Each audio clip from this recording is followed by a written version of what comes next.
Hey everyone! So, are you guys enjoying Fatal Fury City of the Wolves? It's pretty wild to see this legendary franchise finally make a comeback, right? After so many years, getting a proper sequel to Mark of the Wolves was starting to feel like an impossible dream, and yet, here we are. Of course, with a franchise this big, there was no way they could fit everyone in right away. Tons of fan favorites got left behind, there's only so much room in the starting lineup. But that's where DLC comes in. Future seasons can bring in more characters, and we can fill out the roster as we go.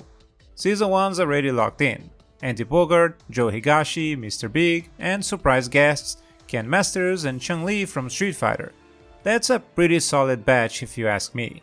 Andy and Joe were a given, they're series staples, so it makes sense to bring them in early. It's odd enough they weren't in the base lineup, to tell you the truth.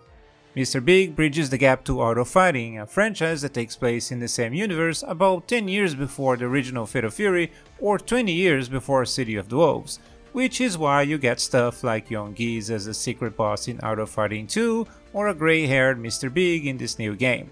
Oh, and of course that Capcom crossover, let's just say we're all hoping this is another step closer to Capcom vs SNK 3. But if Season 1 is already decided, we can start daydreaming about what comes next. Here's my top 10 picks for Season 2 DLC characters in Fatal Fury City of the Wolves. Number 10. Lawrence Blood. People like Vega from Street Fighter, right? Well, meet SNK's spin-off of their archetype. Lawrence is a former Spanish matador who uses a self-styled martial art based on deadly bullfighting movements. I really like how unique this character looks. It's always fun to see DLC characters bring something new to the game instead of rehashing old ideas. Plus, Lawrence never had a shot in any other franchise, not even the many SNK crossovers. Let the guy at least show up in the new Fatal Fury game. Number 9. Chang Singh. Okay, I know this one is not everyone's first pick, but hear me out. Chang is loud, gritty, and totally over the top, and that's why I love him. Every fighting game needs a weirdo, and Chang was always one of my favorites. He's a zoner, but with stubby moves, a weird arcing projectile, and flying belly splashes. Chang will totally bring comic relief and a whole new kind of rhythm to the cast. Plus, he's from Taiwan, not a lot of those walking around. I say SNK should let the round rich guy roll back in. Number 8. Kasumi Toto. Easily the best character introduced in Art of Fighting 3, Kasumi went on to have a long career in the KOF franchise, unlike everyone else from her original game. She represents Todo Ryu Aikijutsu, a martial art that blends Kendo, Kobudo, and Aikido, relying heavily on counter grabs, which would be pretty interesting to balance out the aggressive nature of a good chunk of the cast. Although Kasumi was very young in Art of Fighting 3, her fighting style never leaned into youth or cutesy gimmicks, so an older Kasumi could still feel very familiar, making the time gap negligible. Besides, she's another bridge to the Art of Fighting franchise, something that, as you might have noticed, I'm very much in favor of. Number 7. Rick Straoud. Old friends of the channel might remember I previously advocated for Rick's inclusion in a possible Mark of the Wolves 2, so I'm naturally renewing my request for City of the Wolves. He's a boxer, a style that SNK traditionally handles well, but one that's still missing here.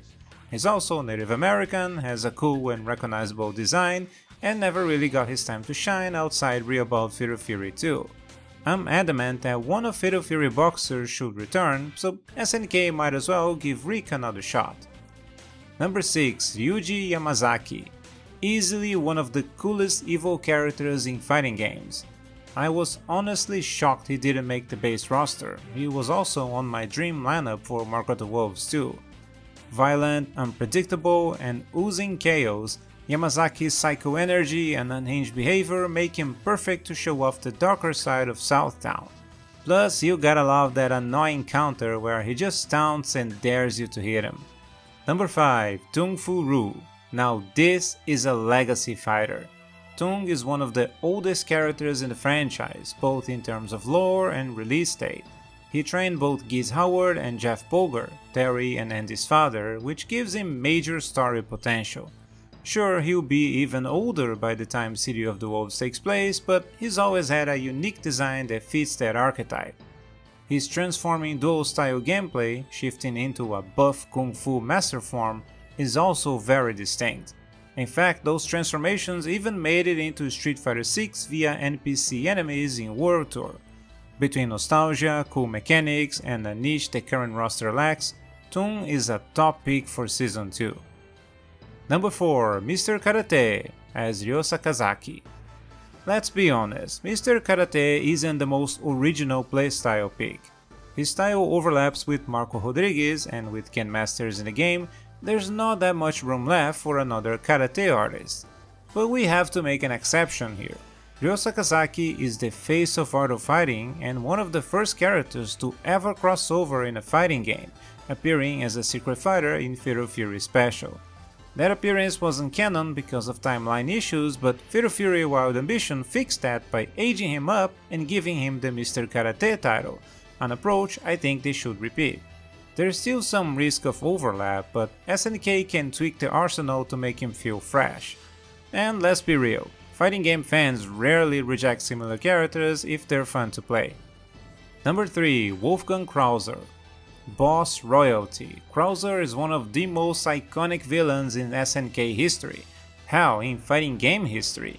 Noble, ruthless, and built like a wall, he combines massive reach, huge damage, and excellent projectiles. His presence alone, towering over most of the cast, would be enough to make him a standout addition. But when you combine that with an incredible moveset that ranges from powerful rushdown to versatile zoning, he instantly becomes an easy pick. With Giz already in City of the Wolves, well, sort of, you know Krauser's return is on everyone's mind. Number 2. King Jihon. Everyone agrees we're missing a Taekwondo fighter in City of the Wolves, right? Some want the father, King Cup 1, but I'm with King Jihon. Honestly, I'm still salty he didn't make the base roster, especially since his brother, Dongguan, is already in. I figure we'd either get the brothers or the dad, not just half of one generation. Jihon would bring the other half of their father's iconic moveset, upgraded with his flame effects. He also has a couple of charge moves, something I'd love to see more in City of the Wolves, creating a bigger distinction between the brothers and reintroducing this gameplay style in the game, which so far lacks a true charge character. Now, before we get to number 1, I want to give a special mention to two characters that are technically already in City of the Wolves but not as proper selectable fighters yet, Nightmare Giz and Fallen Rock. Starting with Giz Howard, who remains dead in the story but is as dangerous as ever, now cranked up to full-on nightmare status.